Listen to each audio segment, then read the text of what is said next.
The email went out at precisely 11:59 p.m. The subject line was short. Termination of software license effective midnight. No fanfare, no drama, just finality. I shut my laptop slowly, like I was sealing the lid on a decade of suppressed frustration. 10 years of building the core engine behind Archer systems, alone. 10 years of designing, debugging, stabilizing. And now, after being pushed out by a smug new executive team, I had flipped the last switch. Not sabotage, just removal. Clean, legal, justified. After all, they never owned the code.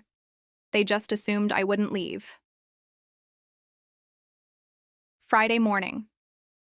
I was up before the sun, sipping black coffee in the quiet stillness of my apartment. Down below, the city pulsed with life, commuters, chasing another cycle they thought was predictable. I knew better. At 7 a.m., I logged into my remote monitoring panel.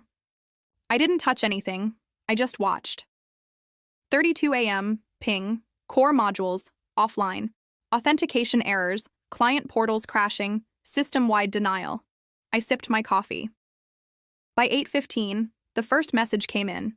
Emily, their new systems liaison, sounded panicked. Jenna, everything's breaking.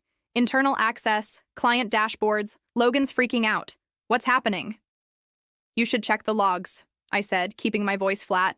She did. Oh, my God. It says the license is invalid. But that doesn't make sense. It does, I replied. I revoked it. Silence. But why didn't anyone know? They knew, Emily. They just never believed the quiet one would actually walk away. By 9 a.m., news started to spread. Tech blogs, market alerts, Archer systems experiencing catastrophic platform failure. At 9:31, my phone rang. Unknown. Number, I answered. Jenna, came Logan's voice. He sounded calm but strained, like a man gripping the edges of a collapsing world. We have a situation. Yes, I said. You do. Our entire infrastructure is failing. The client, access systems, the analytics suite, you built everything. And now it's gone. It was never yours to begin with. We had a contract. You were supposed to oversee the transition. You ended the contract, remember? A pause. He dropped the arrogance and reached for something more familiar, charm. Look, we can work this out. Name your price. I'll talk to the board. I almost laughed. Now he wanted to negotiate. After humiliating me in front of a boardroom. After hiring a junior developer to replace me because I wasn't flashy enough for investors. I'm not interested in money, I said. Then what? Revenge? No. Just clarity. By noon, Archer Systems was a trending disaster. Social. Media exploded. Massive tech outage. Clients furious. Possible breach? Reporters speculated. Employees leaked DMs and email screenshots. And I watched it all unfold from my balcony, legs tucked beneath me, the wind carrying the distant hum of chaos I no longer belonged to. I received messages from ex-colleagues.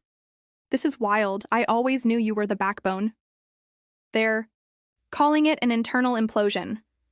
I said nothing. By 2 p.m., Logan called again. Voicemail. Jenna, I can't stop this.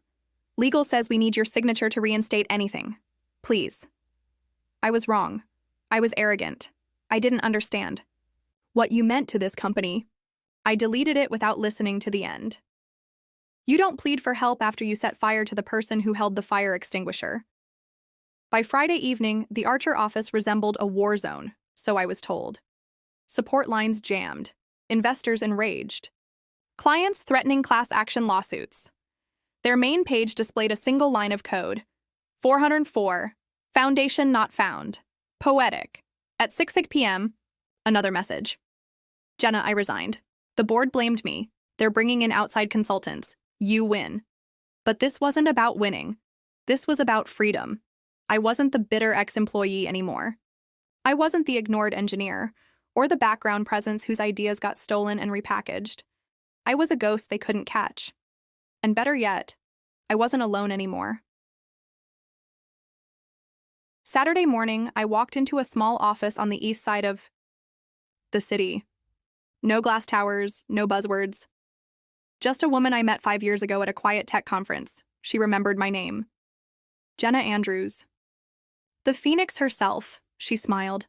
I smiled back. I have an idea. We sat, we talked, and I pitched it. A company where engineers had equity, where voices weren't just heard, they were expected, where ethics beat ego, where technology served people, not shareholders. By the end, she leaned forward. We'll fund it, full round, and we'll protect your vision. And just like that, Foundations was born. 3 months later, Archer Systems was a shell. They released a statement about restructuring. Logan's replacement did a press tour, fumbling through jargon about modernization and AI initiatives. But the clients had already moved on, many to us.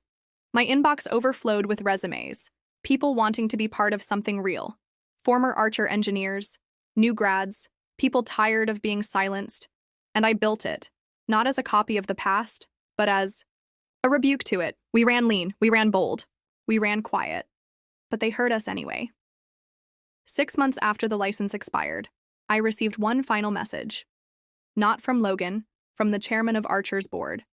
Ms. Andrews, we would like to speak. In confidence. Perhaps there's a way forward. There. Wasn't.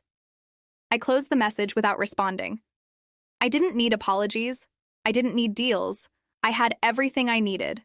Control, vision, integrity, and most of all, peace.